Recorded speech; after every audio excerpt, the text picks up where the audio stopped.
Shalom. Shalom. First and foremost, we would like to give all praise and glory unto Yahweh, Ba'ashem, Yahweh Shai, Ba'ashem, Kakadash.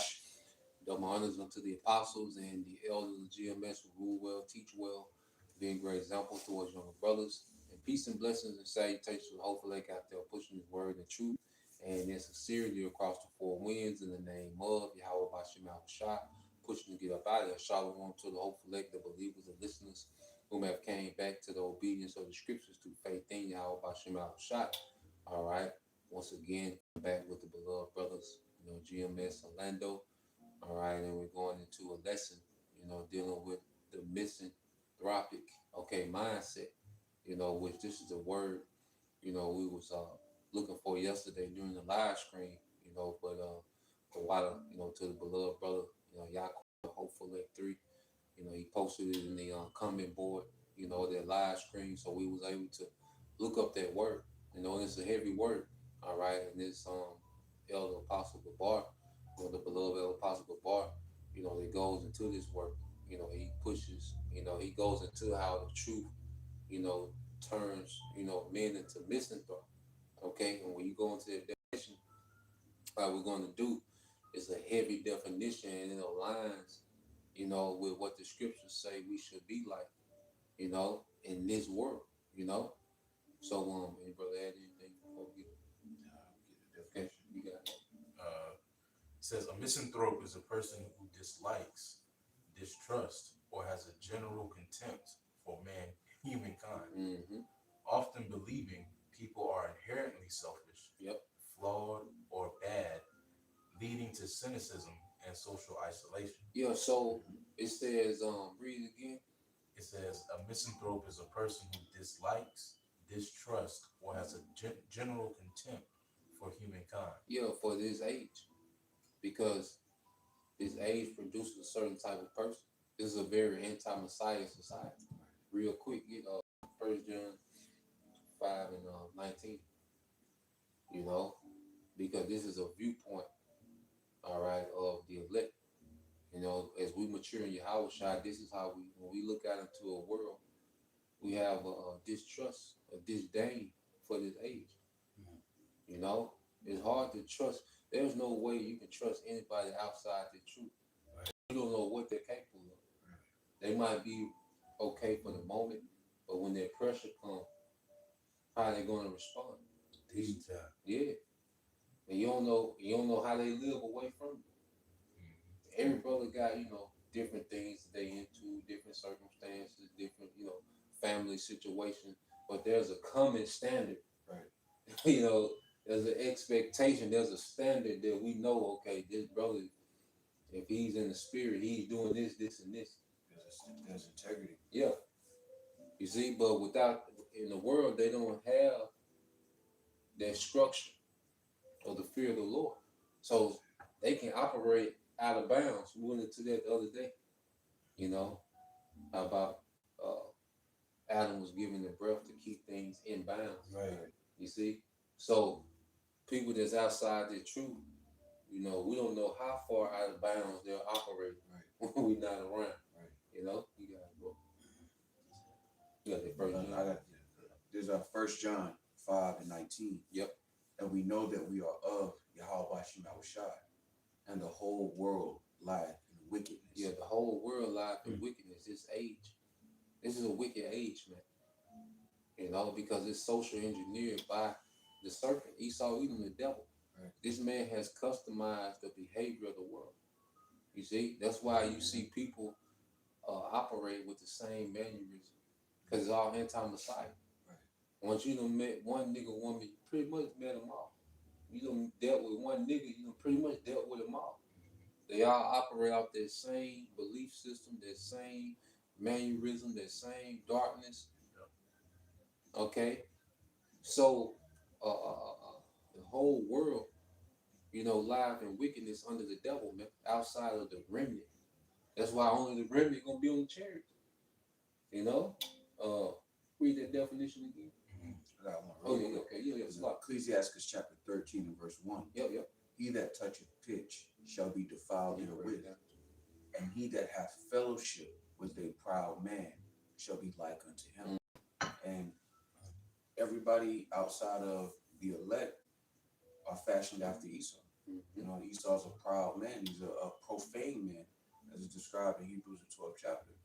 And again, what fellowship have light with darkness? So there's a natural separation between the light and the dark, with the light being the elect through the grace and mercy of Yahweh Shemel Shai. Oh, I got one for you too. This First Peter chapter 4, and I'm gonna start at verse 2. It says that he should live the rest of his time in the flesh of the lust of men, but to the will of the heavenly Father.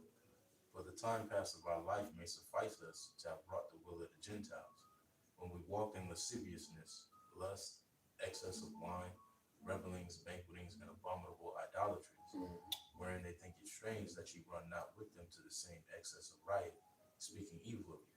And we all took part in the world, of those very same characteristics: lasciviousness, excess of wine, riot. That's the vibration that Esau is constantly pushed out, and that's the vibration that the majority of the people are under. And where, to the first point, like you said, everybody here is under that low vibration. So they think it now that we've been called out of that low vibration. It's like they think it's strange that we don't run to that same excess of riot anymore. We have a misanthropic mindset. We came to and we've grown to disdain the mindset and the vibration of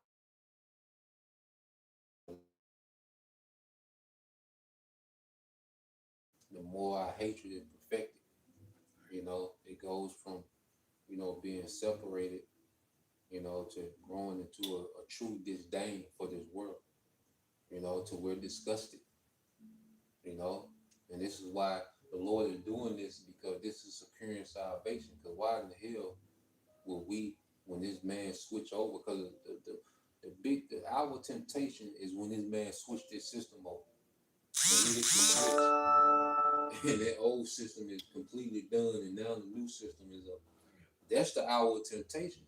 So if we hate the old system, and the new system is an enhanced version, a digital version of the old system, with this nigga with more control. Okay, so if we're growing to hate the old system, there's no way that we're gonna voluntarily give ourselves to this new system, man. So the Lord is perfecting our hatred right now to stand stiffly when this system switches over to digital, man. You got it, bro. it says from the dictionary, it says a person who dislikes humankind and avoids human society. Yep. It says And avoid human society, and and this is why you see brothers minimize their dealing with this world as less as possible. Brothers only deal in situations where they have to deal, but being engulfed and being in the mix on the scene just cause like it get to the point that we deal with this world on a need to basis. Brothers need to work. Brothers need to they got certain networks and connections that they got to deal with, for the sake of business or for the sake of forwarding, or maintaining, their situation. But outside of it, man, it's getting to the point where the Lord just drawing us back more and more, to where we constantly more and more isolated from this world and from these people, man. Yeah. Yeah, I want to read. Go ahead, you got it, bro. Go ahead. it says from the etymology of mind, it says one who hates humankind, one who distrust human character or motives. Human character motives, because we know everything is rooted. This is a hyper individual society. Like going back to Esau, like the spirit of Esau is on the average person, Right. to where the average person is looking to where they're looking for an angle to have some type of leverage on you and to use you for their benefit, no matter what position they put you in. Right. Esau gonna take a whole country of resources and don't give a damn about the millions of people and what position they put them in. Right. But people are like them on a low level. In this society, people are looking, okay, how can I take and improve my situation? And I don't give a damn what position I done left this person in. Yeah. And that's the majority of society. They're operating like lower level Edomites. You got it, bro. That goes into what's that? Ecclesiastes 10. As a judge is, so is the people. Mm-hmm. And then you have a natural hatred for Esau for what he's already done, and then the people are just a lesser version of him. Mm-hmm. What does that mean? That means you're going to distrust the society as a whole. Mm-hmm. You don't want to participate. Uh, Good. you got more? You got some? No, it's just more definition that you got. Go ahead. No, read them, bro. Read 'em. It says, again, a person who dislikes, distrusts, or has a general contempt for humankind, often believing people are inherently selfish. Yep, inherently selfish in this society. And you're born in this world, you're born and you're cultivated to be selfish. You know, you're cultivated to self-worship. You know, because even your birthday, you're teaching people the way Esau, this society pushes your birthday. You're teaching people to worship themselves. Okay, like they should be praised just for being born. Right. You know, just for being born, you deserve some type of praise. You know, nah, man. Because you even look in the scriptures, people were praised because of righteousness. Our forefathers, certain foremothers, they was praised. Why? Because of their integrity, like you said. Integrity was praised. Right. Okay, honesty was praised. Faithfulness was praised. Discipline, these things were praised. Wisdom that forwarded life, that was praised. Okay, but this man produces. This man has a society that people praise themselves just for the fact that they're born, and don't let you be born a woman. Right. You see, you deserve worship. You know, so it creates a very self-centered, off-balance, unrealistic society, man. And as a righteous man, you hate that. You look out and you hate this shit, man. Hey, because You got what I used to say like a while ago, years ago, that which we know, like our spiritual fathers, spiritual uncles taught the world, the lust.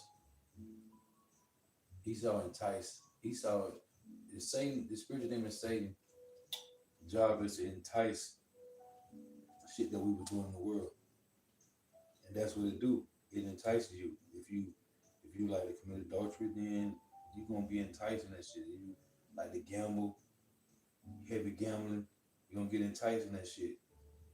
You like stealing, whatever you like, whatever it is you like doing. Cause that's why I tell you in 1 John 2:15, it's the lust of the eyes. Right? The lust of the eyes, they keep on with the Joneses, you want what the world got. So, and if it tell you in Galatians 5:16, if you're not exercising the spirit, then the flesh will overpower you. Mm-hmm. So real quick, this is Ephesians 2:1. Mm-hmm. And you have ye quickened, who are dead in trespasses and sins, or in time past ye walked according to the course of this world, according to the prince of the power of the air, the spirit that now worketh in the children of disobedience, among whom also we all had our conversation in time past, in the lusts of the flesh, fulfilling the desire of the flesh and of the mind, and were by nature the children of wrath, even as others. But power, which is rich in mercy, for his great love wherewith he loved us, even when we were dead in sins, have quickened us together with Mashiach. By grace ye are saved, and have raised us up together and made us sit together in heavenly places in Mashiach Yahushua. So it's that one mind, one body, one spirit, right? Then I want to get this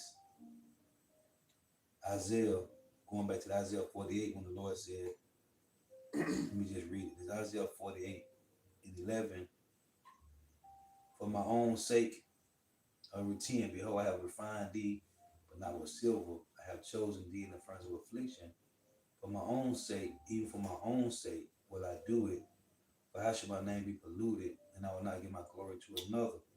It reads, verse 12, hearken unto me, O Jacob and Israel, my call. I am he, I am the first, I also am the last. It's the point I want to make, verse 13. My hand also have laid the foundation of the earth, and my right hand have spanned the heavens. When I call unto them, they stand up together. Like it said in Ephesians 2. We all had our conversation in time past. Let me go back to it real quick. Ephesians 2. I got I'm right here. I got it. Ephesians 2 and verse 5. Even when we were dead in sins, have quickened us together with Mashiach. By grace you are saved, and have raised us up together and made us sit together in heavenly places in Mashiach Yahushua. So the word together, outside of this, it ain't nothing. It's together. It's the same. It's the going back to this word, man. Brothers feel the same way.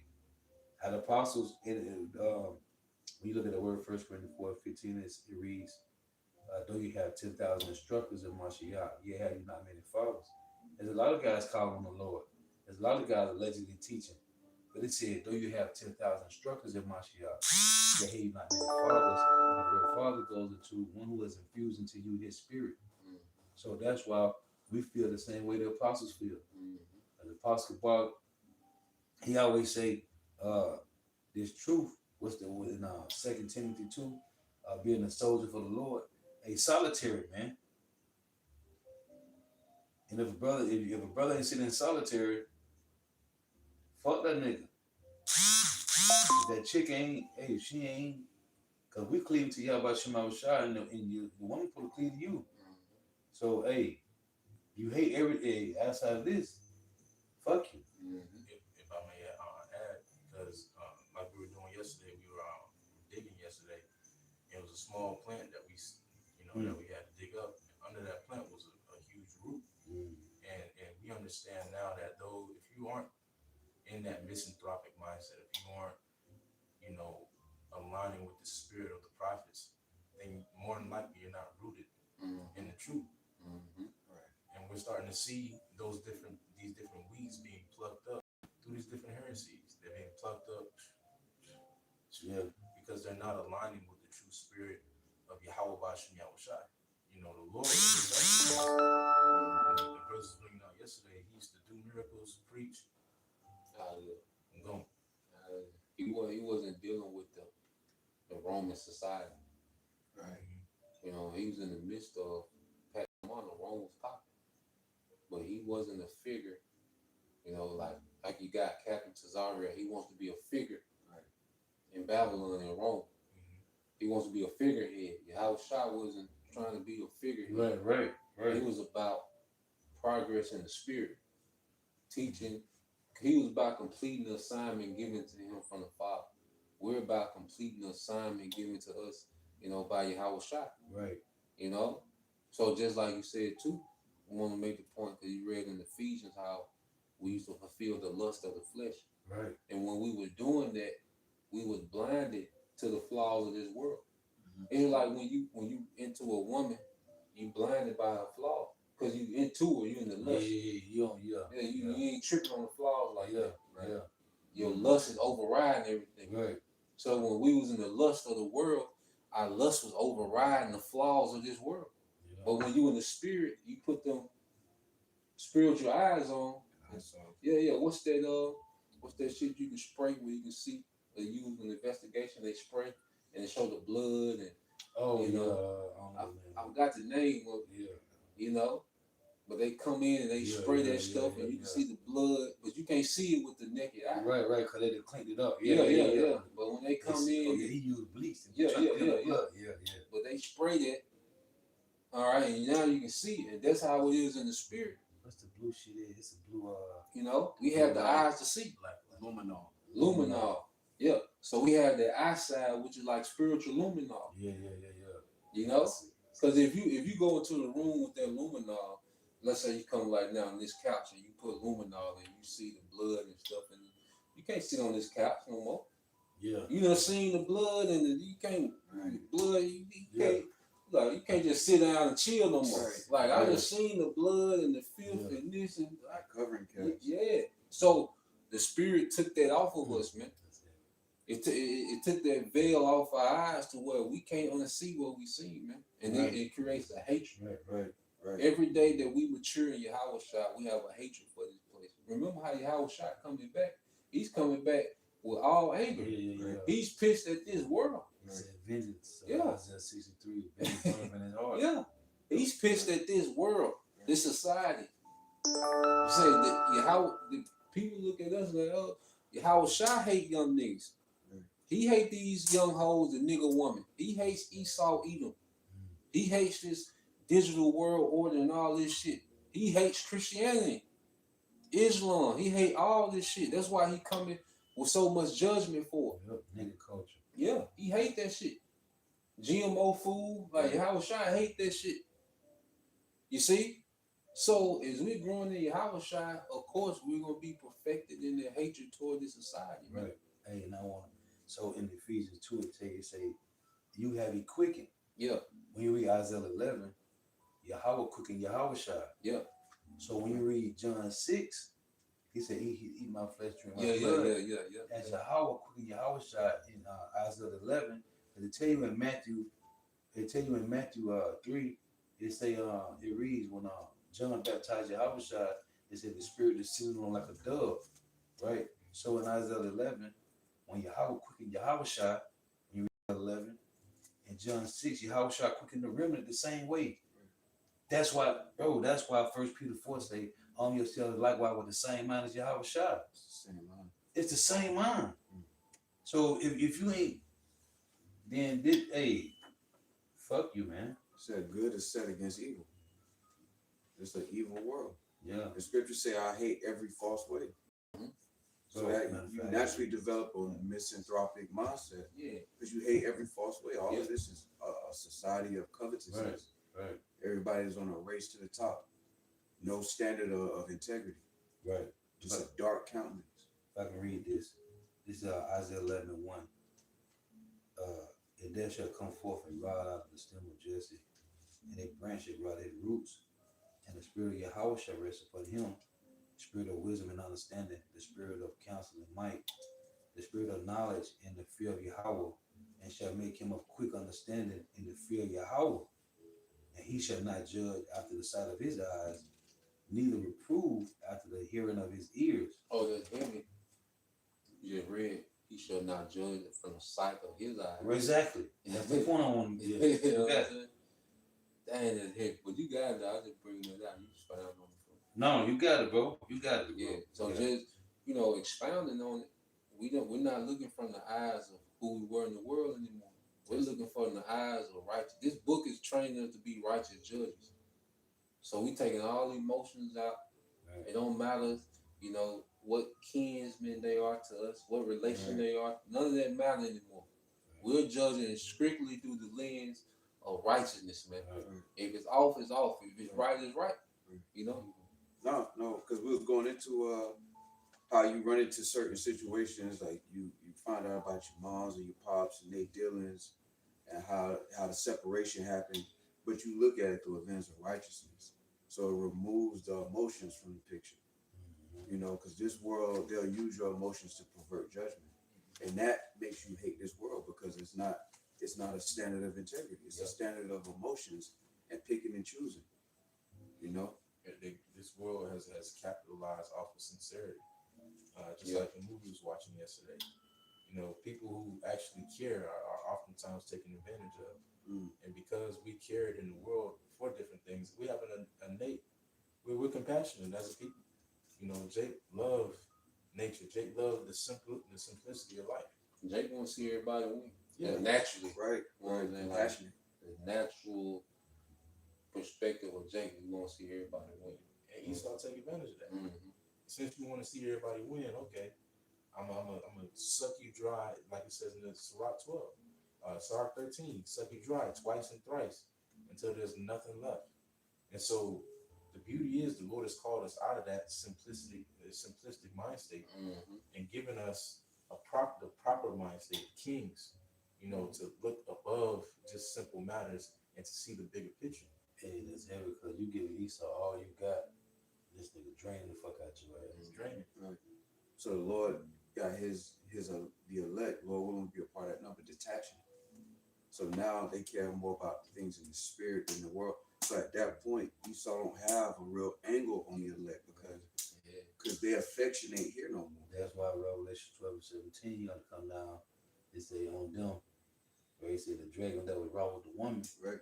which go back to Genesis 3 from the beginning, Right. because they had a testimony of Yahweh Shai and they keep the commandments. Let me go back to this, Isaiah 11:3. And he shall make him of quick understanding. And this is what Yahweh did to the remnant. In the fear of Yahweh. And shall make him of quick understanding in the fear of Yahweh. And he shall not judge after the sight of his eyes, neither reprove after the hearing of his ears, but with righteousness as he shall he judge the poor, and reprove with equity for the meek of the earth. And he shall smite the earth with the rod of his mouth, and with the breath of his lips shall he slay the wicked. So, and the same way Yahweh quicken Yahweh Shai quicken the remnant.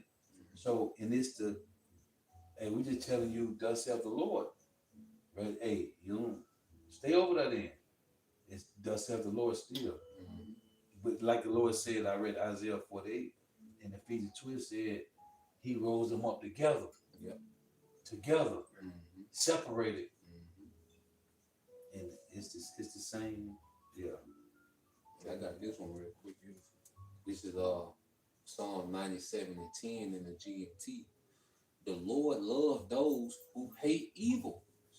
He protects the lives of his people. He rescues them from the power of the wicked. So Yeah, that's it. He said he loved them and hate evil.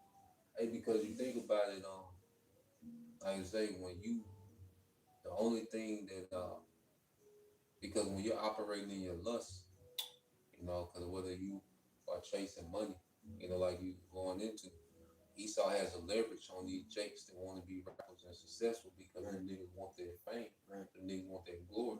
So he's able to drag these niggas along because, like training day, really Esau is training day. The society is training day because he kept breaking down his morals. Right.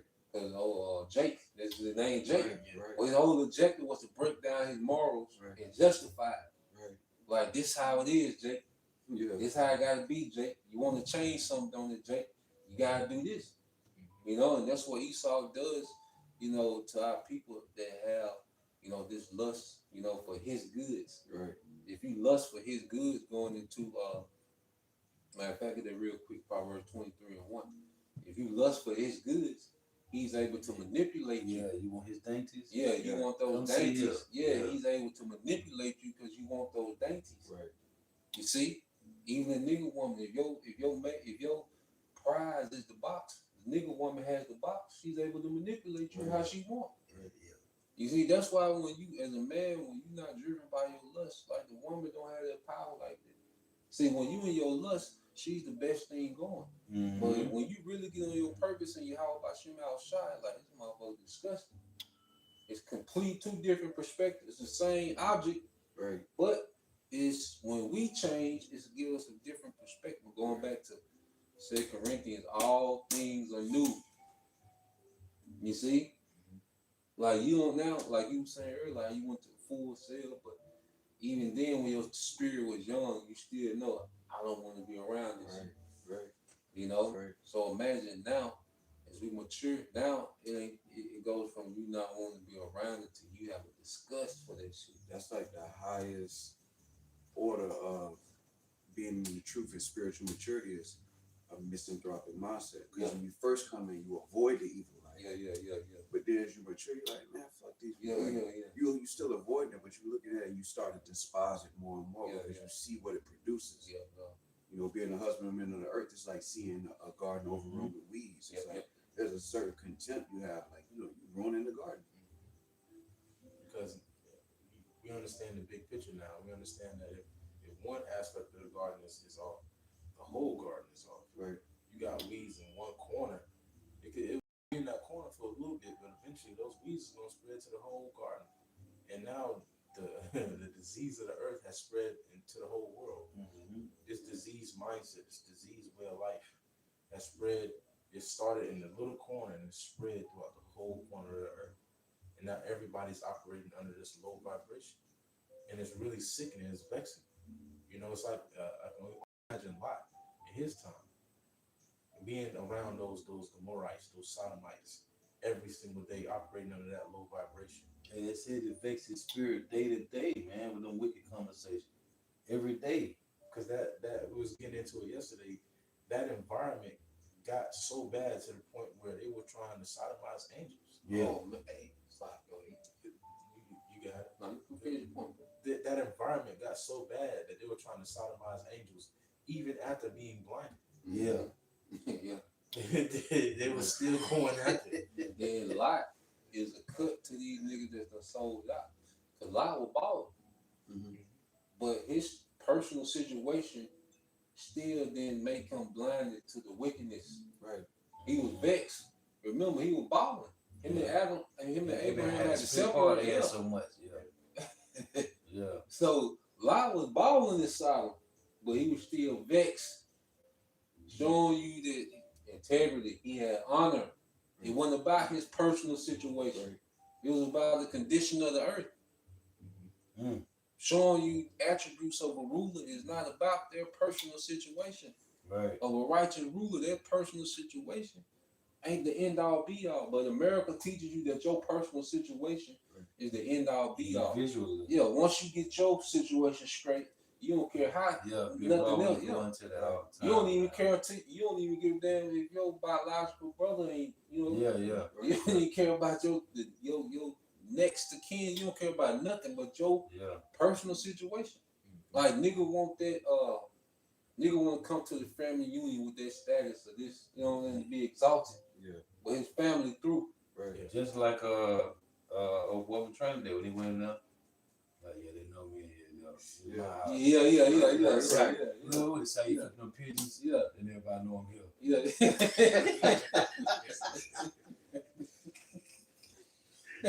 No, you the man in this piece, huh?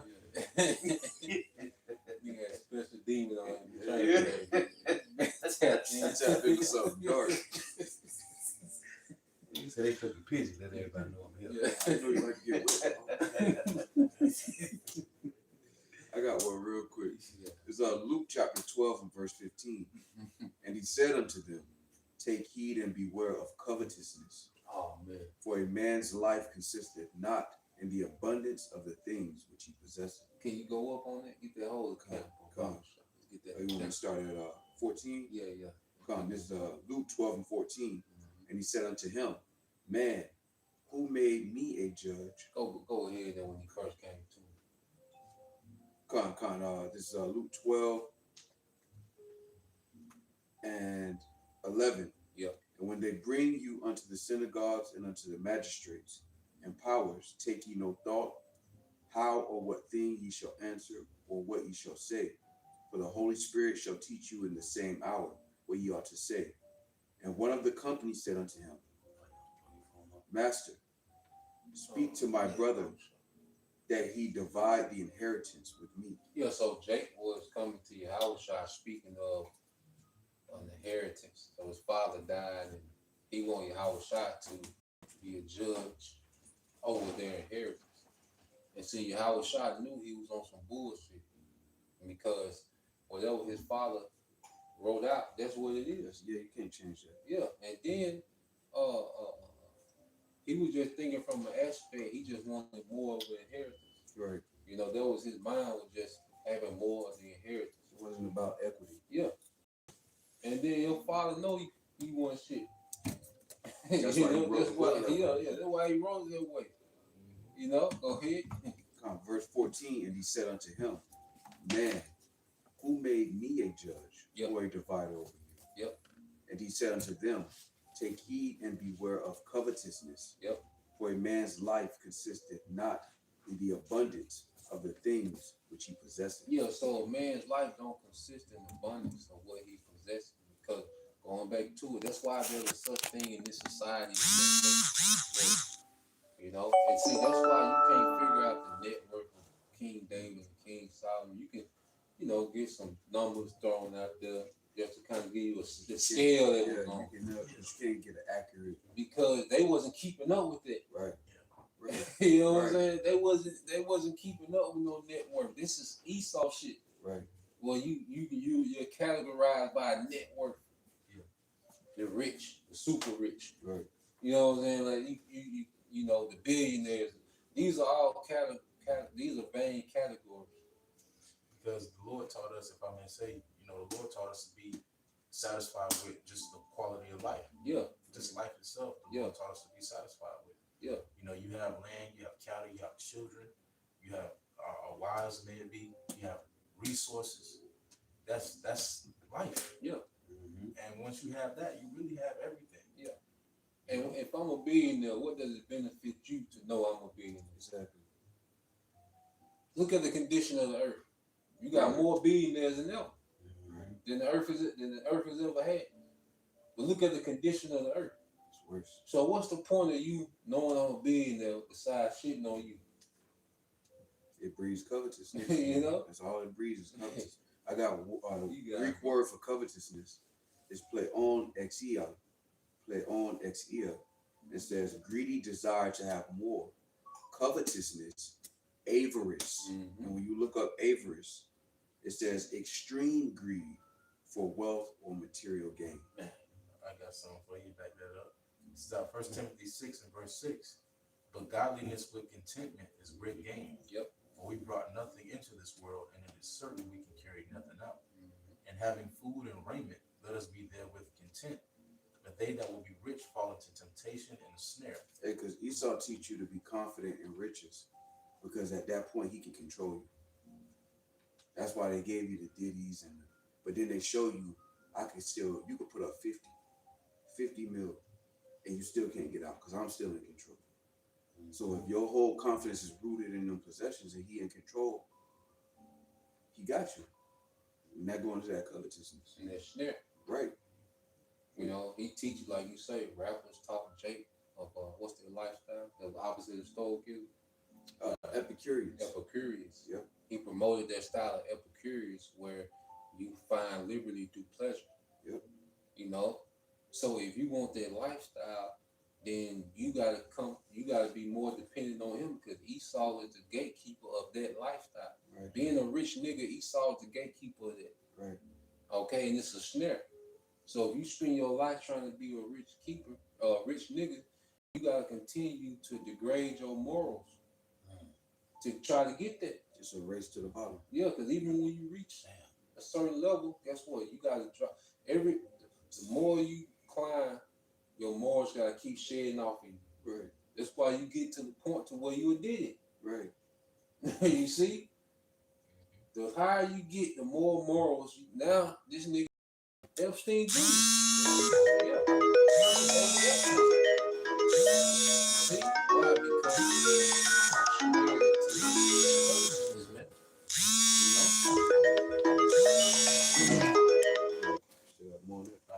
Yeah, it says, but they that will be rich fall into temptation and a snare. That's it. And into many foolish and hurtful lusts, which drown men in destruction and perdition.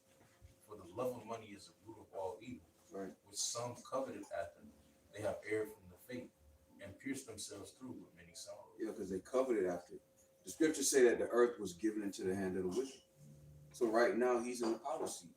So if you want some type of excess, you got to go through the most depraved nation of people on the planet.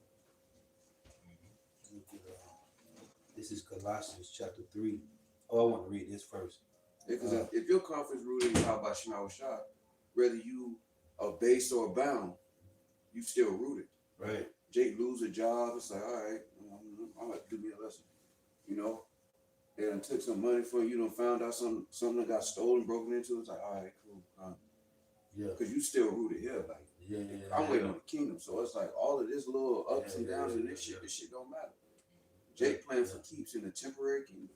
You got to do a lesson and get over that shit. Yeah. Amos 5:15, it reads, hate the evil and love the good, and establish judgment in the gate. It may be that Yahweh power of hosts will be gracious unto the remnant of the chosen. And then I want to go to Colossians. Hey, but being reactivated to Yahweh by Shema Shah is hating this world, man. Right. Period. It's Colossians 3. But you hate that mindset of money over integrity. Right. Yeah. You know, you despise that mind because that's not our natural state as a people. Right. Because we had rich Israelites in the ancient world. But the ones that we remember, the ones that are written about, are the ones that stood for righteousness. Right. Because you're always going to have the rich and the poor. That dynamic is always going to exist. But it's still, the standard should be integrity. It's Colossians 3:3, Mortify therefore your members which are upon the earth, fornication, uncleanness, inordinate affection, evil concupiscence, and covetousness, which is idolatry. For which things sake the wrath of God coming from the children of disobedience, in the which ye also walked sometime when ye lived in them. But now ye also put off all these: anger, wrath, malice, blasphemy, filthy communication out of your mouth. Lie not one to another, seeing that ye have put off the old man with his deeds.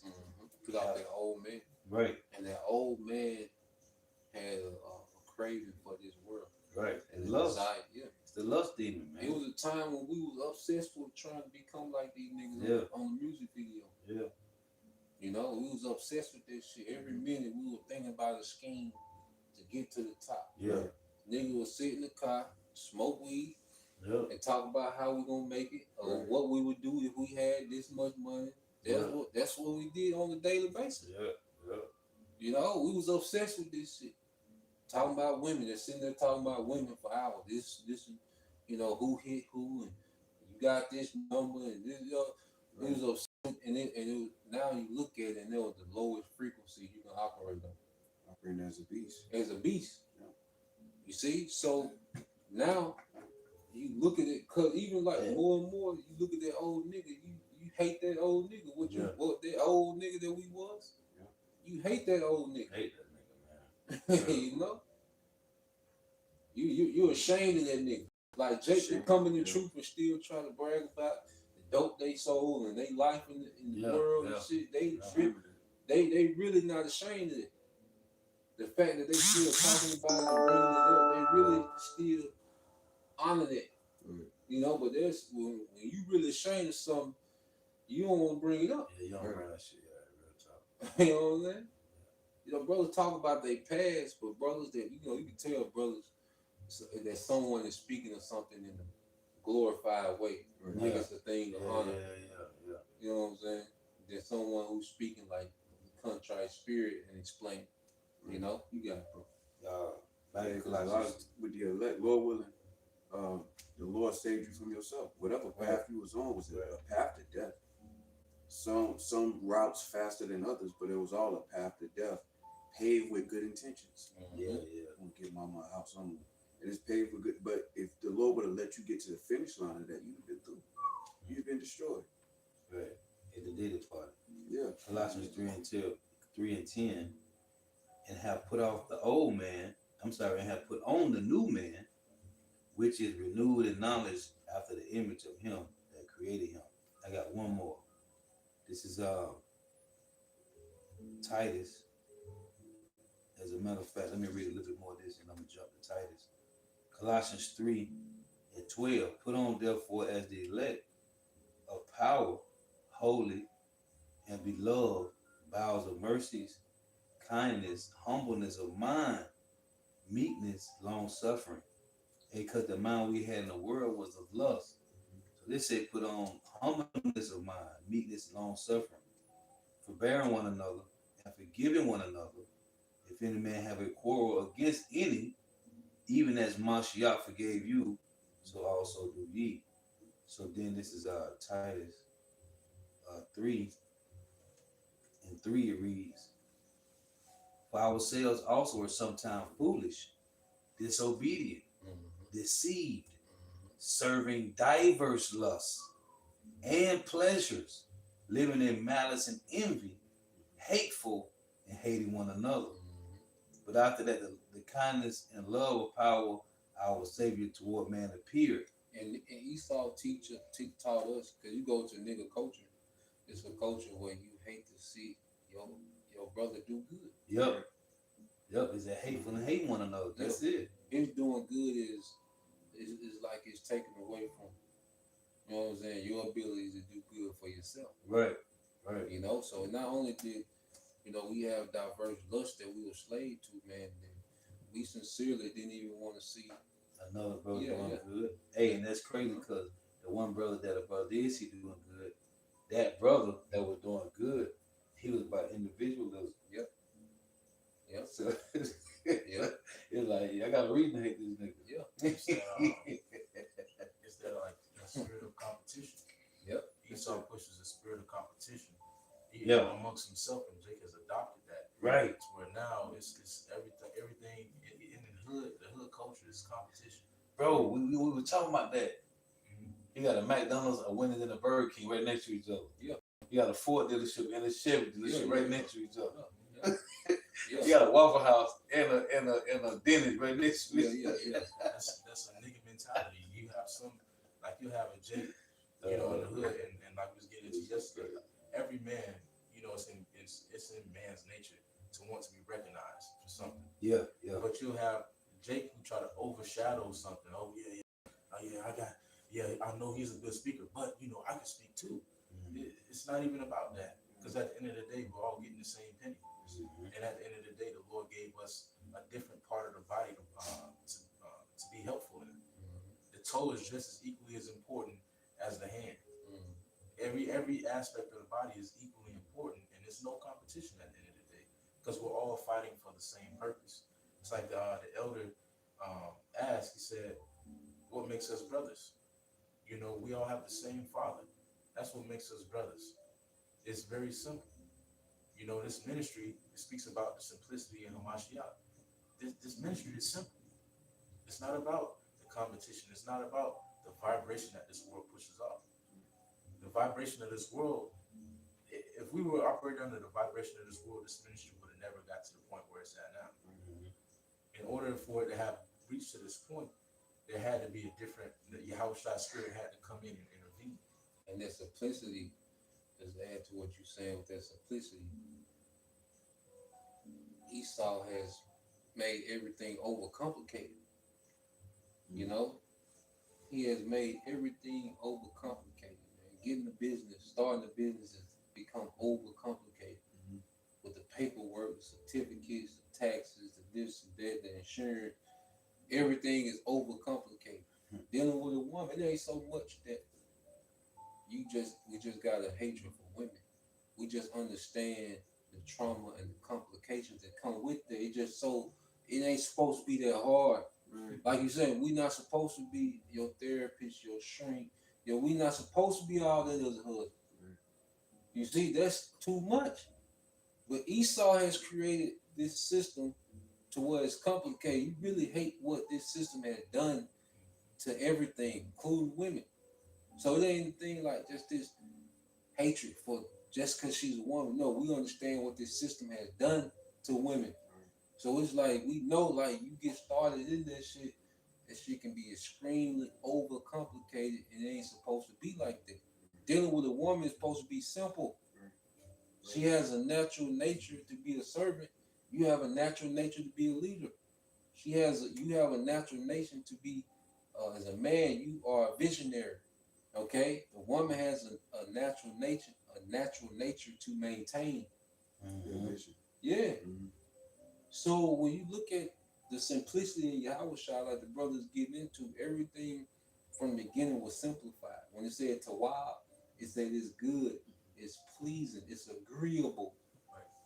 You see, you're not supposed to be trying to, you dealing with a woman and you trying to figure out what angle she coming from. She trying to figure out what angle you coming from. You got to deal with her trauma. You got things that's unhealed. It ain't supposed to be this complicated like this. You ain't supposed to be a podcast, 3-hour live stream talking about the relationship between man and woman. It's supposed to be simple. Going back to what like you look at the animals, think the deers ain't doing that. The animals not doing that. Yeah, no. They have a simple system and they thriving and survive. Yeah, but it's us. Esau got everybody arguing about the table, popping some goddamn balloon. Now think about it. Look at the simplicity of the man and woman, but now you have all this conflict and trauma that's in the equation that just overcomplicate every goddamn thing. And this is another thing that make us be misanthropic, because everything is overcomplicated, man. We getting back to simplicity, man. Yeah, that shit make you hate everything, man. Yeah. Because Esau defiled it all. It all goes back to that source. Esau's the end of this age, and Jacob is the beginning of the age to follow. This age is sign sincerely Esau. You know, so everything in it outside of the elect is Esau. His signature is on it. Yep. Whether it's people, ideas, thoughts, institutions, Right. Esau's signature is over all of it. You know, and good is set against evil. So again, you're gonna have a natural contempt for this. Like, man, this is wrong. Mm-hmm. And anybody who can't see it that way, you look at them like you over there. Yeah. That's just by default. Knowing the times and the seasons we in, sometimes there's a time to set apart, to refrain from embracing. Yep. That's a misanthropic mindset. Mm-hmm. I'm gonna refrain from embracing family or friend. I got something for you. This is Sirach or Ecclesiastes 17 and 26. Turn again to the Most High and turn away from iniquity, for he will lead thee out of darkness into the light of health, and hate thou abomination vehement. Ooh. And that's what we've come to do. You know, as we've come out of that darkness into the light, we've come to hate abomination vehemently, which means very vehement goes into very strong, very strong feeling. I got a definition for you real quick. Dictionary: vehemently, in a forceful, passionate, or intense manner, with great feeling. And we hate abomination intensely. We have an intense hatred for abomination. The way that relationships are conducted here, the relationship even between parent and child, is an abomination. The way that people are allowed to follow these different philosophies, and the way that the minds of people are being constantly destroyed, is an abomination. And we hate that. We hate that we have to dwell amongst this and continue to put on like that Clark Kent every day. Right. Put on the Clark Kent, walking through, okay, but in the back of your mind, it's like vexation. Yep. Vexation, bro. Because this is not all there is to life. This can't be all there is to life. Eat, shit, sleep, go to work, be around a bunch of people that you don't want to be around, have conversations that you don't want to have, then go back to a dysfunctional home, to a dysfunctional woman and child. Then more than likely, Jake is being ran by that woman and child to the ground, and you're only seen as a utility in the world. So the only thing that you bring of value is your money. And if you don't have that, then you don't have access to women. You don't have access to different amenities in this life. So your whole life is basically vain. And if I could say this too, to add to what you're saying, another thing that Esau overcomplicated is the accumulation of wealth. Right. It shouldn't be this hard to accumulate wealth. It shouldn't be this hard to take care of a family, to provide for a family as a man.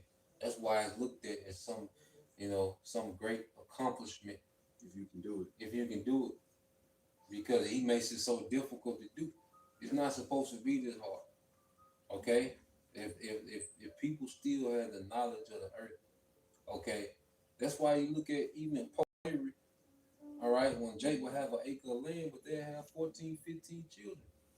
That's because the land took care of them. They knew the land. Right. They didn't have to depend on this man's corporation to provide for their family. You know, they knew how to, work the land. They had livestock, they had gardens, they had, like y'all was saying earlier, how our grandparents, they only went to market to get probably sugar and flour. That was it. But everything, and if they didn't grow it, the garden, right? The farm next to it grew it. They could trade, swap. Water system. Yeah. But going back into it, it's not supposed to be this hard to create wealth. Esau makes these things, overcomplicated by putting you on the dollar system. Dollar system is really it's a tool to it disrupts wealth accumulation. Right. Because when you look at what a dollar is, it's pretty much a limiter. You can only get this much. Going back into it, we don't know how much King David, King Solomon had, because they didn't have a system to measure what they had. Right. They just had abundance. Yeah. If you have $1 million, that means that you can only get $1 million worth of resources, and that's it. Yeah. But if you grow your own resources, they can't put a cap on that. Right. Put a dollar amount. Yeah. If you know that's why wisdom is above money. Right. Hey, that's heavy because when you read about Solomon, they tell you that he received 666 talents Yeah, a year, right? In my study Bible, it say that was 3 billion and some change yeah, that he would receive, but they didn't tell you what he had. yeah. That's just what he was receiving. Receiving. Because the Lord don't want, hey, it ain't important what Israel got as abundance. Yeah. It's what the heathen was bringing to Jerusalem. Right. Yeah. That's where you start to be entrapped in that whole snare Yeah. of numbering things. Yeah. That's why the Lord said, don't even number Israel. Right. So once you start to number stuff, then you start to become prideful. Now, you don't even know what we got. Just tell how much you bring. Yeah. Yeah. You start to worry about things that don't matter. Right. Stop numbering shit. This Proverbs 8:35. For whoso findeth me findeth life, and shall obtain favor of Yahweh. But he that sinneth against me wrongeth his own soul. All that hate me love death. And that's why that Ecclesiastes 10:10, it reads the physician come to cut off a disease. Right. The so-called white man is a disease, man. Everything that he do, again, he's anti-life and pro-death. Right. So if you hate the Lord, then that means you love the so-called white man. That's it. By default. That's it. There's no gray area. There's no area in between the Lord, good and evil. Right. It's you got good, you got evil. There's no. Yeah. I'm kind of good. Nah. No. It's, Yeah. You got good and evil. It's that. It's the Lord or Esau. Yeah, because that in it's cold because the Lord said like you can't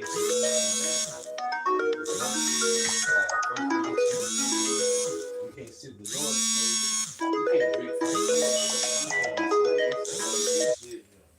Oh, that did we read that Proverbs 23? No, I got it. Yeah, let's get that. So Proverbs 23. It says, when thou sittest to eat with the ruler, consider diligently what is before thee. He saw the ruler now. You know, and what he presents to is his doctrine. Same thing with the serpent. He brought Eve something to eat. Yeah. Right. Which is a philosophy of doctrine. Yeah.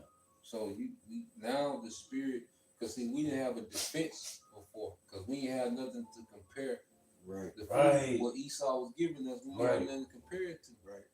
But now that we have the true Man. bread, Nigga, bread of life. we be giving us GMO Yeah, shit, yeah, nigga. yeah. And most of our prepared, a table's being prepared, roughly paraphrasing, in the presence of our enemies. Jake thought this was the only table in town. Yeah. So Jake was Yeah. looking through it like, Yeah. Go this nigga back. maybe the dumplings. Yeah. And then the Lord was like, get up from now. Yeah. Come over here. And this is another table being established. Wisdom bring it to a king, you know. So the Lord is feeding us with meat and food that's convenient for us through the Spirit. That's actually profitable. Esau's dainties are not profitable for you. It seemed like it on the front end, but the back end is even worse. It ain't even worth the trouble. It is not balanced because with the truth, because even going to the sweet and the bitter, well, your diet supposed to have sweets and bitters. Right.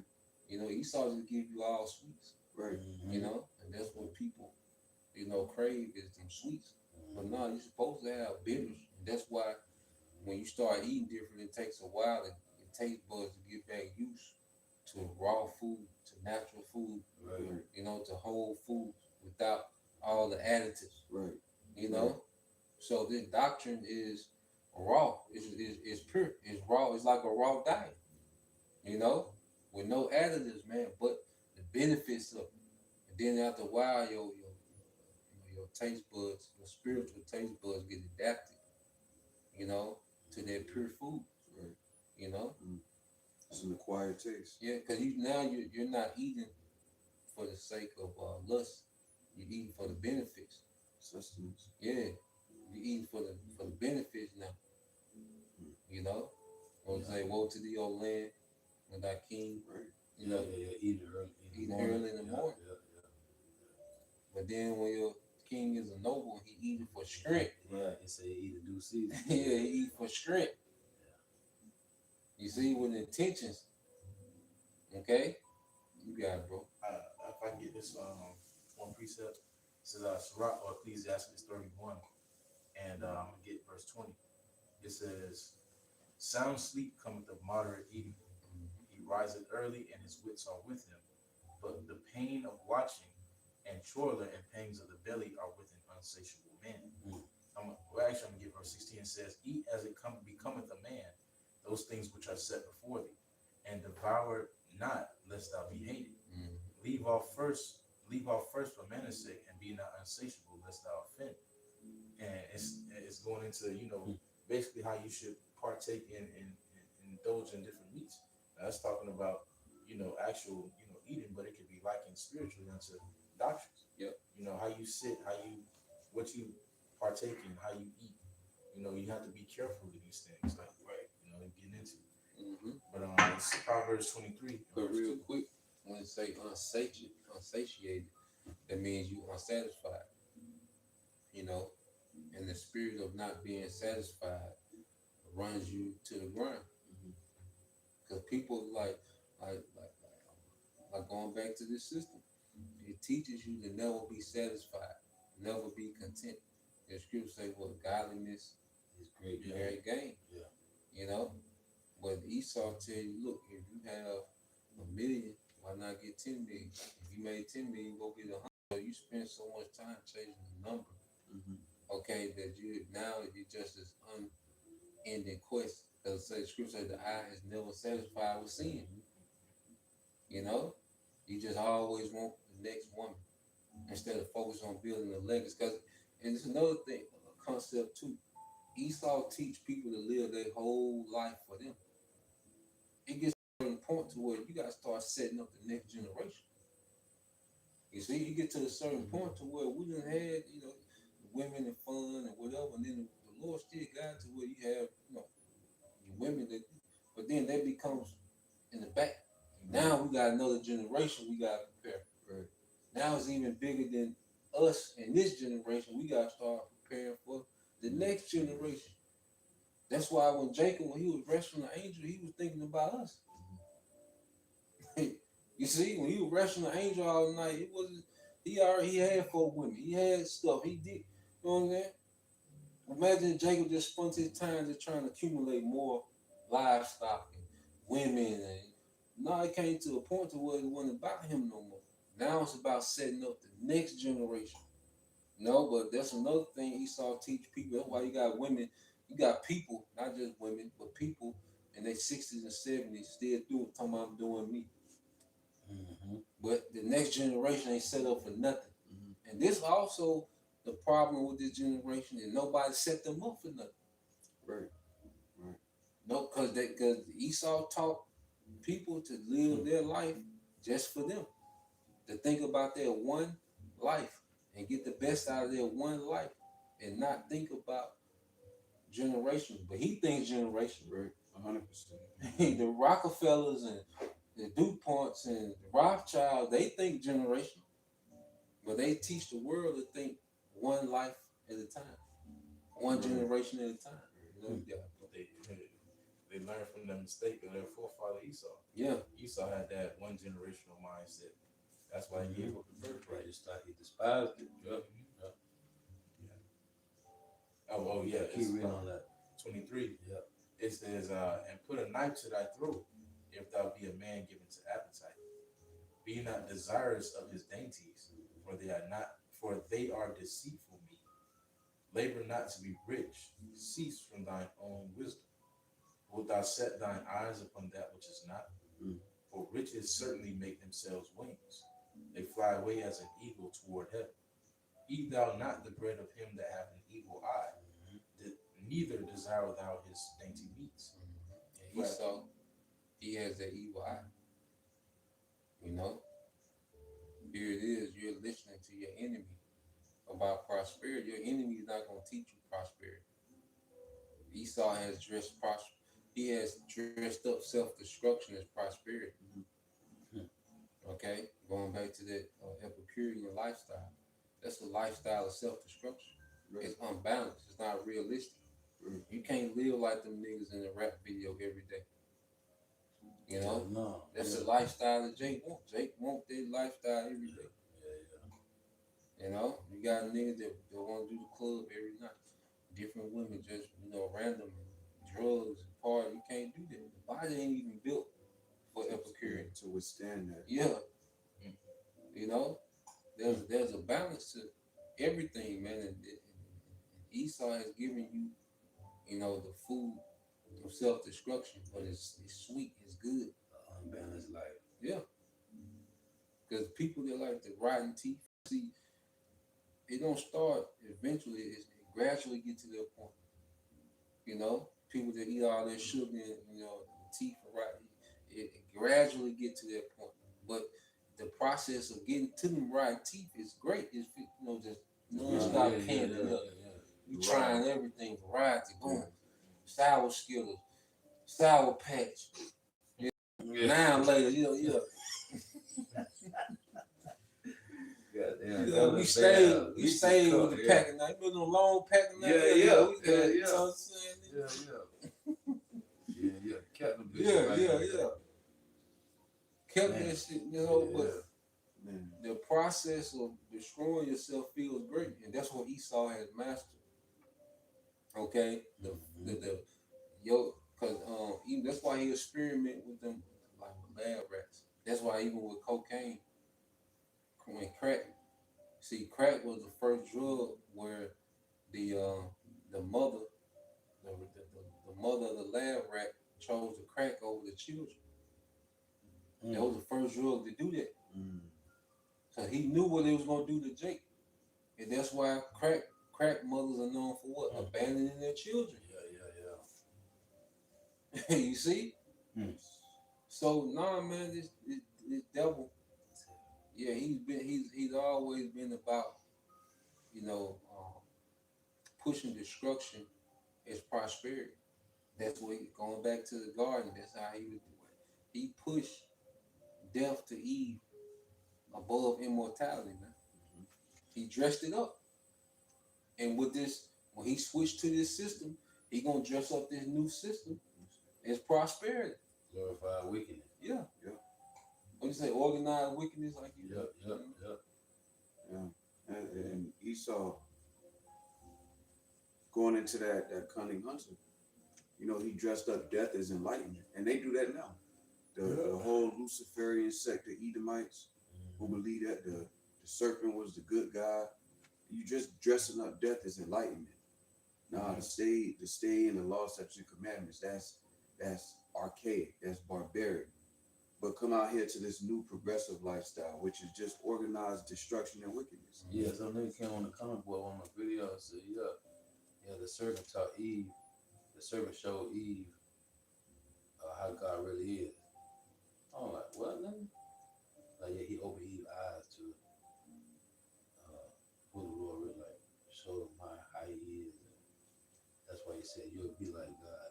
Good, God, like, bro, go teach that shit on your channel. That's that spirit of rebellion. They try to justify rebellion, but look at the results. And that's what the Lord said, judge. Ye that be kings of the earth. Look at the rulership and tell me if the mindset is right or wrong. And as you mature in the spirit, you start to despise and hate not just Esau, but the products. Man, he's supposed to be trying to, he can't get the birthright, so he gonna kill everybody. He know, but like the Apostle been saying for years, man, this nigga know who he is, man. His goal is to wipe out everything, man. He's a counselor. His job is to kill everything, man. That nigga is anti-life and pro-death, man. And he just a crab in the bucket. His job is to kill Jake, man. Oh, as a matter of fact, right? In Genesis, man, I'm reading this the other day, it was a couple weeks ago, right? I read a lesson. In Genesis 27, making that point about this nigga, man. This is his job. This is what he, Genesis 27, and 40, let me start at 41 real quick. Genesis 27 and 41. And Esau hated Jacob because of the blessing wherewith his father blessed him. Esau said in his heart, the days of mourning for my father are at hand. Will not slay my brother Jacob. This verse 2. These words of Esau heard, and these words of Esau, her elder son, were told to Rebekah. And she sent and called Jacob, her younger son, and said unto him, behold, thy brother Esau, as touching thee, doeth comfort himself, proposing to kill thee. This nigga is comforted Right. in killing Jake, man. That's his goal. I'm gonna kill all these niggas. Not today. Give me 10 years. Peek in the brain. Not 10 years. I'll give him 100. But this nigga, Willie Lynch. Let me teach you how to keep these niggas separated. This nigga told all the slave masters, together. Listen to this shit. Keep the life young, old. Yeah. Yeah, in that letter, he mentioned perpetual slavery. That's it, bro. Like how to keep us in a perpetual state of Was that not him talking in comfort? Mm-hmm. I got that in the NLT, Genesis 27:42. But Rebekah heard about Esau's plans. So she sent for Jacob and told him, listen, Esau is consoling himself by plotting to kill you. Consoling himself. Because the blessing it's already written. The Lord's going to give Jacob the blessing. And Esau keep trying to push that deadline down, but you can't. You can't.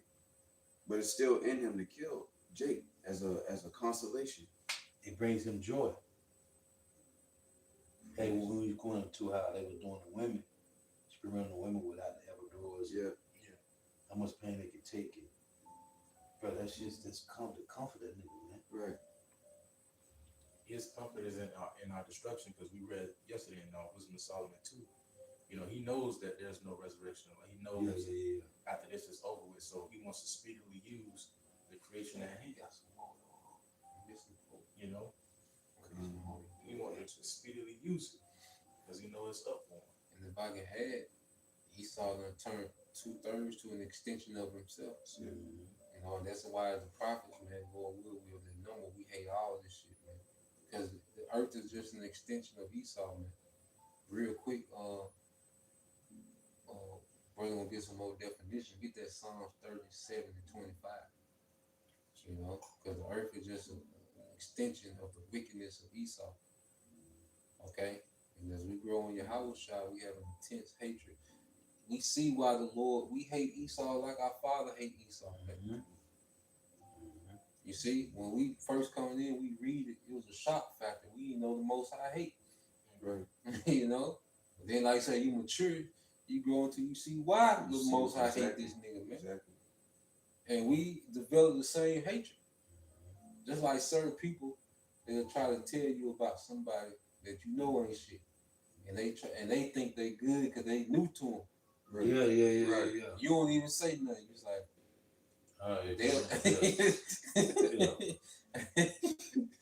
then right on cue, about 2 months later, man, Yeah. I'm bitch gonna hit ass you nigga, back. tell about this bitch ass nigga. Yeah, you got it, bro. I didn't want to say I told you. This is Psalm 37:25. I have been young and now I'm old. It might be select. It might be see if it's 26. Let me see what it says. What 26 say, bro? It says, he is ever merciful and lendeth, and his seed is blessed. Go to might be Psalm 34. Psalms 34. 25. Let me see.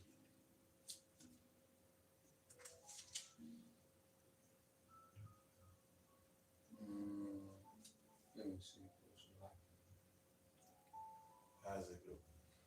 The wicked spreading itself like a green bay Tree. Yeah. The 37. 37 to 35. Yeah. 35. Okay. I'll 10 off. This is Psalms 37 and 35. I have seen the wicked in great power. Yep. And spreading himself like a green great tree. Yeah, so Esau has become powerful. He spread himself. Okay? He has influenced the earth to be likened unto him. And this new world order is the complete transition of people becoming likened unto him. Okay, that's why he wants to put you on this social credit system, because he can modify your behavior on a whole nother level. Okay, he wants to get into your neurons so he can modify your spirit. You see? So this man has become powerful and has spread himself. Okay? He controls the external world. Now he wants to control the internal you. You see? Go ahead. Yet he passed away, Yep. and lo, he was not. Yep. So it's like he did when Yahushua come, he's gonna do such a removal of Esau, it's gonna be like he was never there. It's gonna be like he never was in power. You know? So when going back to misanthrope, why we're misanthrope? Because the earth is an extension of Esau. Esau has turned society into an extension of himself. You got it, bro. Key characteristics. It says negative moral judgment. Yep. It says sees humanity as morally corrupt, Sees or flawed. humanity as morally corrupt or flawed. We see it for what it is. Okay, this place it just ain't right. The people just ain't right. They hate righteousness. Not only do they not practice righteousness, but they hate it. You see, the scriptures say in 2nd Ezra 9, okay, when it said they loathe my law. Right. Right. Yeah. Right. And you get that word loathe, it goes into an intense hatred. Right. You see? So this world hates righteousness, man. Right. That's why we get so much slack. Okay, go ahead. Finishing it up, it says, I'll just read it all again. A misanthrope is a person who dislikes, distrusts, or has a general contempt for humankind, often believing people are inherently selfish, flawed, or bad, leading to cynicism and social isolation. Though it's a personality trait, not usually a mental illness, and can stem from deep-seated negative views on human nature or experiences. Yeah, deep-seated negative views. Okay, because we got another view, we got another outlook now. Right. Okay, the things that we thought was okay, because this world teaches you to form your righteousness based off emotions. Right. How something makes you feel. That's why you can sell crack, but then you can give out bikes in Christmas and feel good. Right. Right. You righteous now. Then you voided that out. Evened it up. Yeah. Nah, man, it's just wicked for what it is. Wicked, like you say, it's just wicked, man. Yeah. It can't be, ain't no gray areas, man. If it's outside of righteousness, it's wicked. That's why Yahushua say, well, let your nay be nay. Anything outside of it cometh evil. Yeah. So he was telling you that gray areas are evil. Right. Right. Going back to earlier. If a woman, you ask if she got a man, she say, well, it's complicated. Yep. That's evil. Every time. Right. That's wickedness. Right. You see? So the scriptures, what they're doing, it creates a black and white effect in the gray society. Right. And a lot of the gray fall over into the black, the dark. Right. And there's only a few that falls into the white, the light, the purity, and that's the remnant. Okay, and that's another thing we realize that most people are bull. It's only a few normal people in the world. That's it. Like when you really just sit back and peep, because the spirit have you as a judge, you always analyze. Right. Because you're not participating, you're analyzing. Because a judge is someone that's on the outside looking in of the case that's before them. They have nothing to do with the case. You can't be a judge, all right? You can't judge a case, okay, that you're involved in. Right.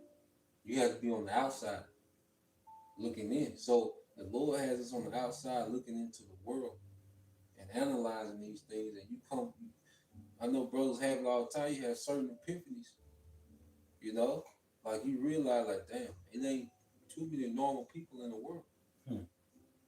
I say that every time I go into Walmart and I just look at all the hundreds of people in there.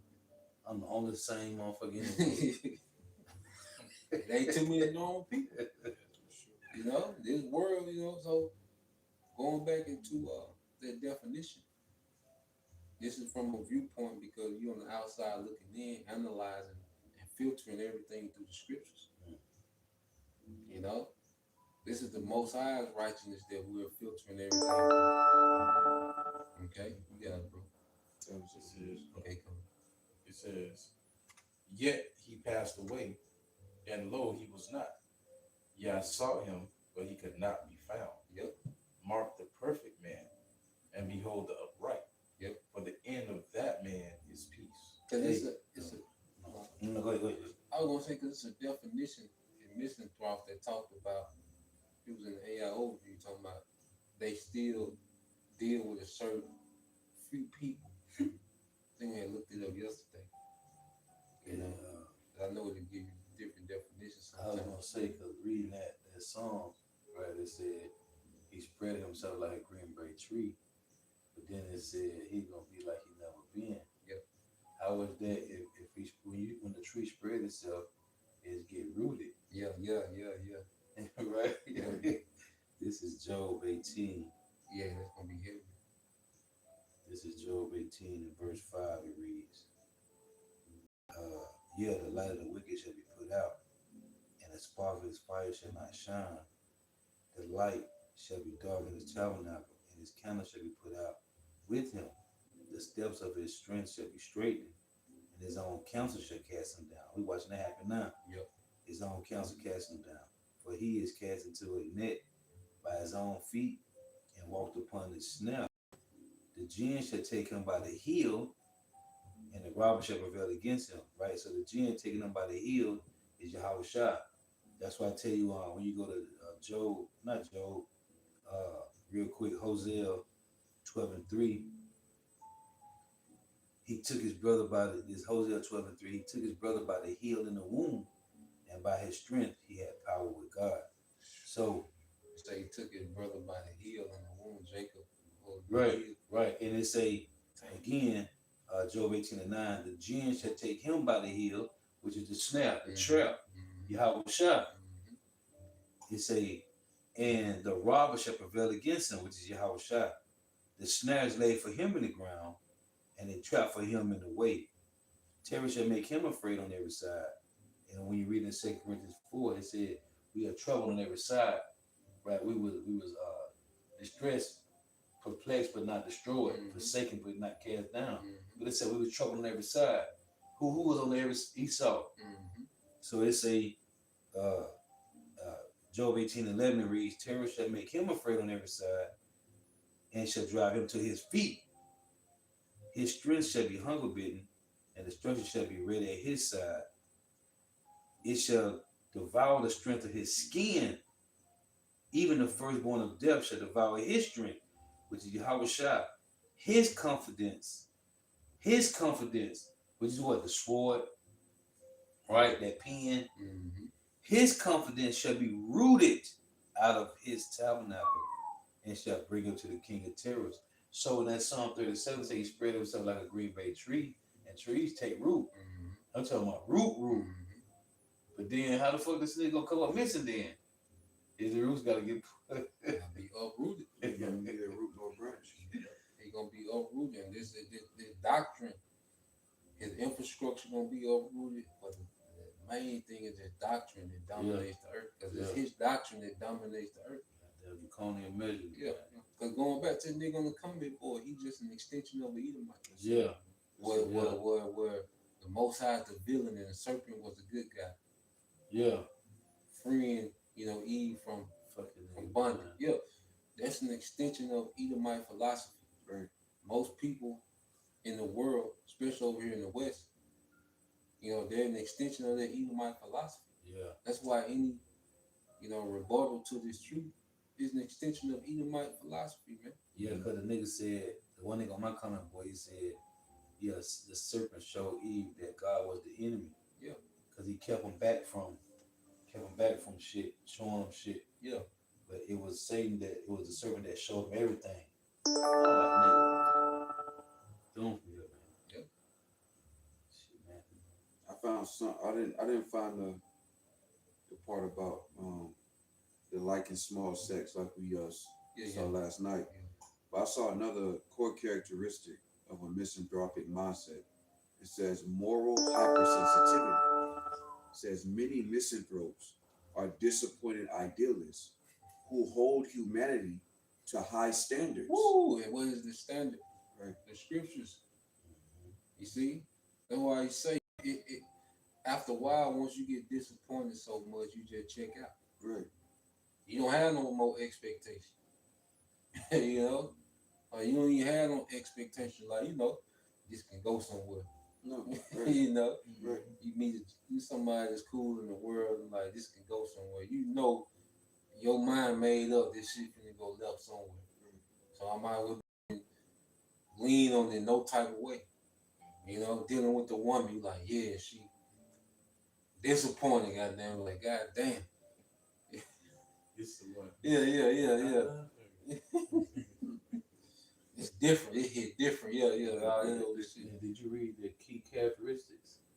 I read the moral on that one. The moral. You see something else? I see another one. So he got key characteristics. Strong. Hatred is trust. A strong aversion or mistrust of people in general. And this other one say cynicism. Cynicism. Okay. A belief that people are motivated by selfishness or are generally bad. You got social avoidance, may withdraw from society or avoid social interactions. Negative moral judgment, sees humanity as morally corrupt or flawed. Mm-hmm. You got And what's that? 2 Timothy 3:1. Yep. Brother, want to get that? So you got related terms. Misanthropic. 2 Timothy 3:1. Misanthropic, no, it's like the general hatred or dislike of humankind. Yep. The concept feeling. Then you got philanthropist, the opposite, someone who loves humankind and works to help And others. that's what Esau pushed his billionaires off philanthropists, like the Rockefellers. Yeah. Like these people are philanthropists because you found the because they give to Howard, Harvard University. They build a building, a science lab. That they're lovers of humanity. That's a goddamn lie, man. And see, Esau hates people just cause. Esau just hate life. Yeah. A misanthrope is someone who hates the wickedness of the world and sees the world for what it is and separates themselves from it. Esau, he just hates life. He just disrupts life any opportunity he gets, man. But then he calls himself a philanthropist, man. It's great. I got another couple definitions. It says a misanthrope's dislike is typically aimed at humanity as a whole, not specific individuals or groups, but they still have to interact with people as a necessity of living in society. Yeah, we gotta go to the plantation, man. You gotta go shop around these niggas, man. And damn devils. It says a part of the key characteristics, selective relationships. So, While misanthropes despise humanity in general, they may have a few close individual relationships or family members they value. The key is the individual's character, not their group membership. that's it. That's it. It says Read that again. That's it. it says selective relationships. While misanthropes despise humanity in general, they may have a few close individual relationships or family members they value. The key is the individual's character, not their group membership. And then it says necessary interaction. Misanthropes often must deal with people. 6 and 6. 6 and 6, yeah. Ecclesiastes. It says necessary interaction. Misanthropes often must deal with people for practical reasons, such as work, education, or essential services, which can be a source of frustration for them. Oh man, They may adopt a mask or a professional demeanor to these interactions. that's the brother. Man. That's the brother, man. And because it says you selective. Misanthrope is selective. You really, and the more you in the truth, the more selective you become. Or who's around you, who you allow around. who you put yourself. Yeah, Plantation is one thing, yeah, but out of that, yeah. it's your world. No, It's our world. Yeah. It says, focus on flaws. The misanthrope's negative view often stems from observing collective human failings, vices, and negative traits like greed, superficiality, or cruelty. And then it says a general disdain, which that goes into something else. yeah, man. That Man, sums it up. yeah. That goes into the details of the main thing. That selective mindset, man. That's why I say, brothers, value your peace, value your space, man. Okay, it shouldn't be so easy for people to have access to you like that, man. Right. You know, you gotta be real selective, man. That's a privilege. Just like if we're becoming like Yahweh Shema Shai ain't got anybody around him. That's why these niggas like Genesis, them niggas ain't dwelling in the spirit of Yahweh Shai. Yahweh Shai don't got them niggas around him.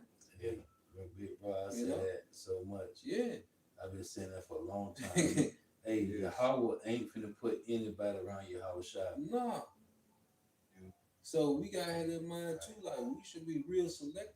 That's the traits of the Heavenly Father and Yahweh Shai. They selective. You have not chosen me, but I have chosen you. Yahweh Shai selected the disciples, man. And I got a couple precepts. You know, so yeah. What's it like? No, you got it. This is Rock 37:10. Consult not with one that suspected thee, and hide thy counsel from such as envy thee. Yeah, because you gotta understand, this world is all about it, and then people want to destroy anything that they can. You see, going back to an extension of an Edomite. Mm-hmm. People can't destroy what they don't know. If they don't know your plans, how can they destroy? And they don't know how you move it. That's why this ain't just. We shouldn't be an open book. You know, you tell Jake what you got going on at work, man. Jake be plotting, trying to see how he can. Yeah, frustrated. Yeah. Hey, listen, this heavy, right? Ecclesiastes 37:10. Hey, here is the misanthropic precept. Yeah. Listen, it reads, Ecclesiastes 37:10. Consult not with one that suspected thee, and hide thy counsel from such as envy thee. Neither consult with a woman touching her of whom she is jealous, neither with a coward in matters of war, nor with a merchant concerning exchange, nor with a buyer or seller or of selling, nor with an envious man of thankfulness, nor with an unmerciful man touching kindness, nor with the slothful for any work, nor with an hireling for a year of finished work, nor with an idle servant of much business.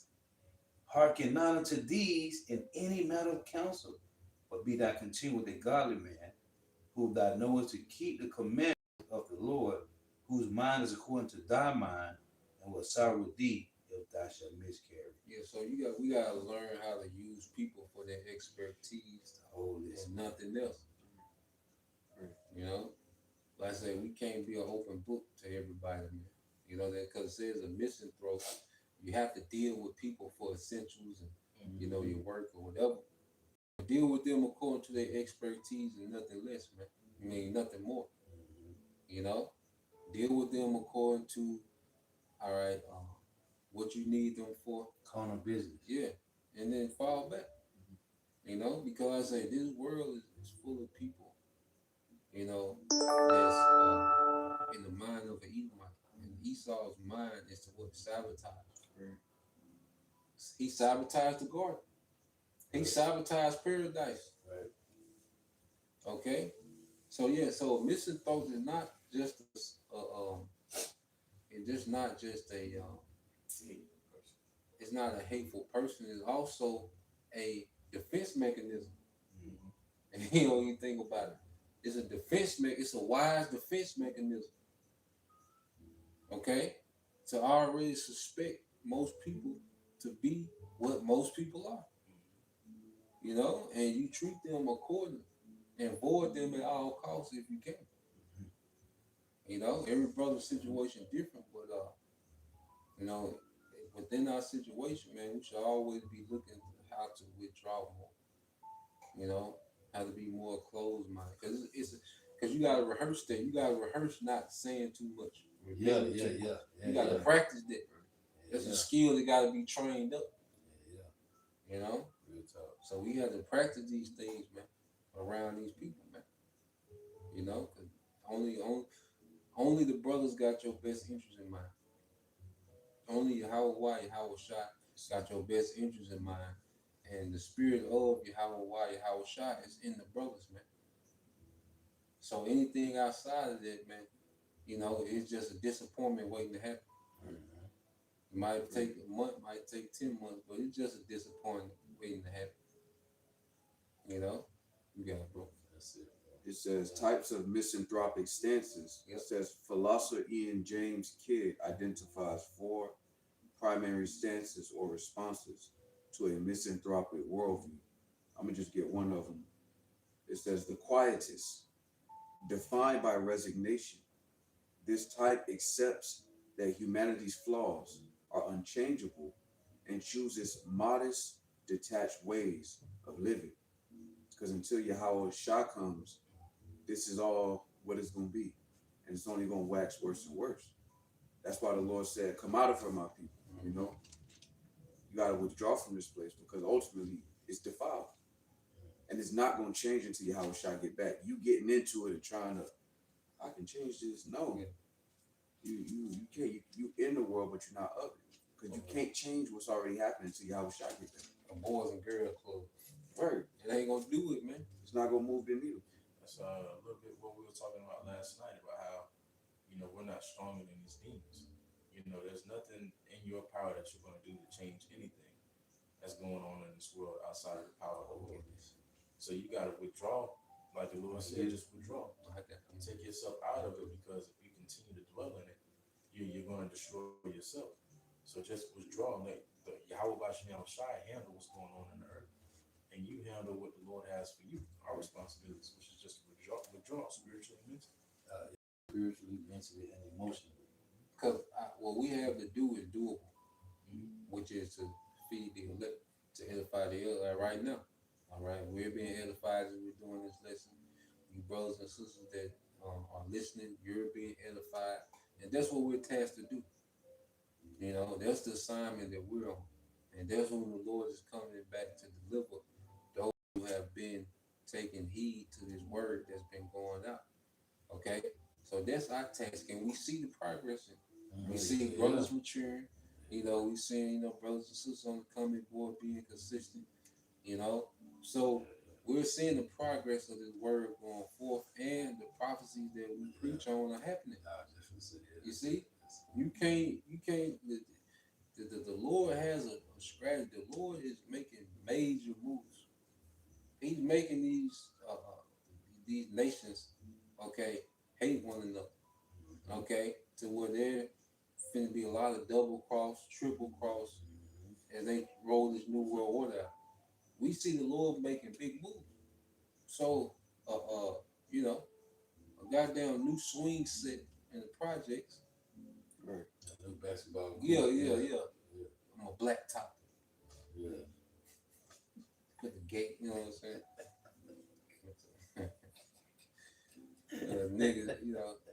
Nigga late, man. We need some big plays, man. Right.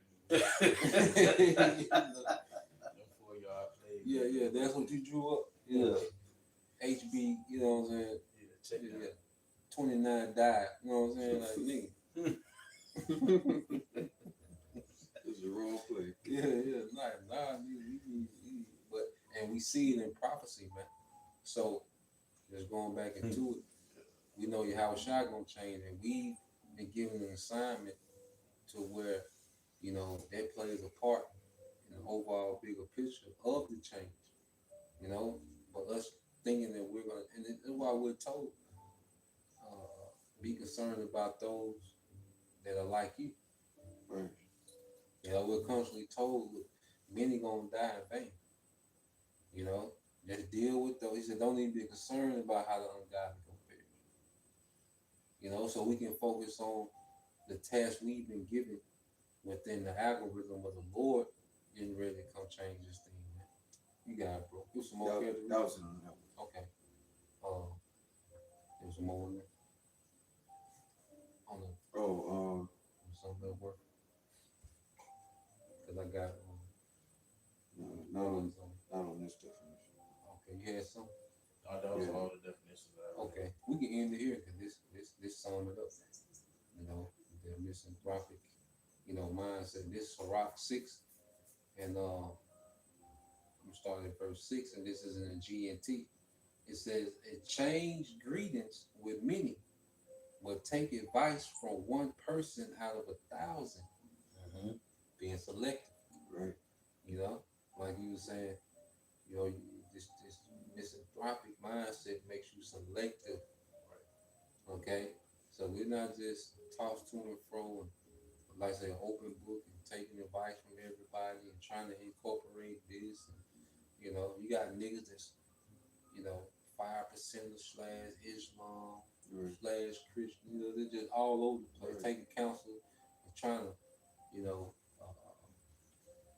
trying to build a philosophy out of all these. Nah, man. One out of, and that spirit, because they have a counselor, 1 out of 1,000. Mm-hmm. Now, when King Solomon did his trial, how many men of 1,000 say was right? One. You see? So he said that out of 1,000 have one counselor. So every brother that you take counsel from, you automatically by default counsel out the next 1,000 people. Right. Now look, I always link that with 1 Corinthians 15. 15. For though you have 10,000 instructors in Mashiach, yet have you not many fathers. For Mashiach Yahweh Shai have guided you through the gospel. So though you had 10,000 instructors in Mashiach, yet have you not many fathers. So that goes into that. Hey, though you have be at peace with many, but have one counsel among 1,000. It's a lot of niggas out here that's claiming the truth, calling on the Lord, but the Lord gave us our spiritual fathers. Because you don't have but 4 spiritual fathers. Yes, But we got 100 of spiritual uncles. But it's one counsel. It's Right. a great millstone. Right. Same mind. Same mind. So I always link that with that Rock 6, man. Yeah. Come on. Now I'm finishing this out too, bro. And it says, when you make friends, don't be too quick to trust them. Make sure that they have proved themselves. Right. So that misanthropic mindset, like, no, you got to be proven. Like if someone that's new, you're there in the heavy scrutiny. Yeah. You peeping. You see, because that's what the spirit does to us. What's that? The spirit to try you by what crooked ways. Yeah. You see? She would take you through crooked paths. Yeah. She would be turn with you. Yeah. She wisdom examine your ass. Yeah. Take your ass up through that. Yeah, so you got this wisdom trying to see. Yeah. You got the wisdom, Wisdom take your ass Yeah. through that, boy. You got the wisdom at the dice game with the project. The wisdom, like, nah, we out of here. Yeah. This nigga tripping. Yeah, came to camp twice, but then, of course, you gotta grow out of stuff. She'll try you by those crooked paths. Yeah. But then she said she'll try you by her discipline. Yeah. You see? So when as we're out in the world, man, we're looking at everybody. We might people that you might be stores that you frequent because of your business, man. But so you can have, he said, be at peace with me, but have a counsel of 1,000. So you can be on speaking terms with a lot of people. Right. Well, a lot of people don't get past. Is that small talk? You know what I'm saying? Man. Because Yeah. if I may say, advice can be destructive. Yeah. Because the thing about advice is the person that you're taking advice from may have a lower expectation than you. Yep. So they're speaking from their expectation when we already have one expectation, through the spirit and power of Yahweh Shai. The expectation of these people in the world is far different from ours. You can't be taking advice from a nigga on the affairs of how we live in our lives. Yeah. They don't understand what's going on. Right. Their expectation is low. Hey, it's heavy because that nigga, what's this nigga, Jordan something. The minister of health, minister of wellness, the nigga Jordan something. watched the heartbeat. And I remember my elder Zaba did a lesson on the Minister of Wellness, Jordan Sum. The nigga talk about turkey off and chicken and fish, lawful. Man, like, bro, the nigga, you ain't. But pork, okay, though. Nathaniel Jordan. Yeah, Nathaniel Jordan. That nigga there. Then one nigga, another nigga did a lesson on this nigga said, yeah, getting $1 million is easy. What's that nigga name? Your cold. What the nigga name is? Something. Yeah, kid nigga said we don't put a drink water. Like, Oh, how yeah, the fuck yeah, you yeah, don't? yeah. Nigga, what? Yeah. That nigga said, you don't, we would, our body wasn't made to drink water. Nigga, what? That's all. That's the expectation of a nigga. Yeah. His mind is so low, his vibration is so low that the advice that he does is low vibration. Yeah, man, that shit. How you get nigga? And Jake just want to be different. Yeah. Jake just want to say some prolific. Right. You know what I mean? Yeah. But the spirit, you know, and see, brothers have become misanthropes without knowing what the definition is. Right. You know, you look at it like, that's me. You know, Right. us. You know, but that's what the spirit requires, man, because the scripture say, well, we walk in the peril of our overthrow. Mm-hmm. You know? So we have to be very mindful, you know, in this society where, you know, Esau has trained cutthroats. You know, these people are cultivated to be cutthroats, man. Okay, and to hinder progress. You know, that's a spirit that's out in the earth, man. And we have a sincere hatred and it's based in righteousness, man. Don't feel no type of way because you hate this society, man. You're not alone. You know, you brothers, you might go, damn, I'm tripping or going. No. They tripping. Right. Okay, they're in full blown rebellion against Yahweh Bashim Al.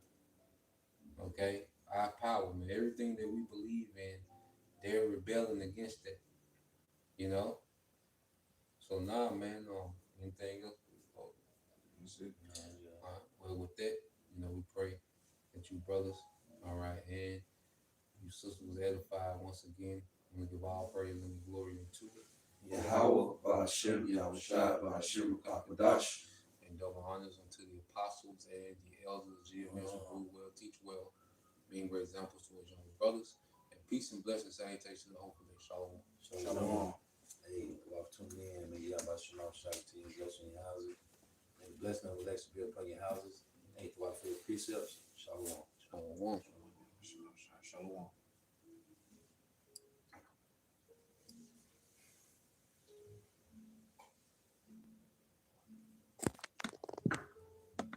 Man, it's heavy, man.